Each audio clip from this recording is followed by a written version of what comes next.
இல்ல நானும் தெரியாம தான் கேக்குறேன். ஏங்க ஒரு நகை வாங்கி கொடுங்க, ஏங்க ஒரு செயின் வாங்கி கொடுங்க, ஏங்க ஒரு கம்மல் வாங்கி கொடுங்க அப்படின்னு எல்லா பொண்டாட்டியும் அவங்க புருஷன்கிட்ட கேட்கும் போது என்ன எல்லாரும் மூஞ்சி எப்படி போகுது? அப்படியே சுண்டக்காய் அப்படியே குழம்புல போட்டா சுருங்கிடுமோ அந்த மாதிரி சுருங்கி போயிடுது. இப்படி பண்றீங்க. கேட்டா எங்க ஒரு நகை மட்டும் வாங்கி கொடுங்க பிளீஸுங்க அப்படின்னு கேட்டா ஒண்ணு நம்ம இருக்க கஷ்டத்துக்கு அதெல்லாம் நமக்கு தேவையாமா வேண்டாமா அப்படி இழுத்துட்டே போவீங்க. இதுவே உங்களுக்கு ஒரு கடன் பிரச்சனை இல்ல உங்களுக்கு உடனே காசு வேணும் அப்படின்னு என்ன சொல்லுவீங்க?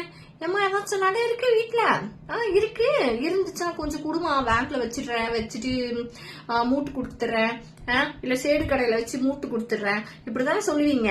அப்ப மட்டும் எங்க நகை வரும் உங்களுக்கு? கேட்கும் போது அப்பப்ப கம்பல் செயின் வாங்கி போறது எதுக்கு?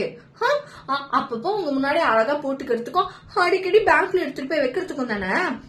அப்ப கேட்டா மட்டும் எங்கம்மா காசு கொடுக்குது. எங்க கிட்ட மட்டும் எங்கடா காசு இருக்கு? காசு இருக்கிறது மரத்துல காய்க்குது. நீங்க கேட்கும் போது அவுத்து இந்தாங்க செயின் இந்தாங்க கம்பல் வச்சுக்கோங்க அப்படின்றதுக்கு குடுத்து வச்சாதான்டா வரும். குடுத்தாதான் வரும். எங்க குடுக்குறீங்க?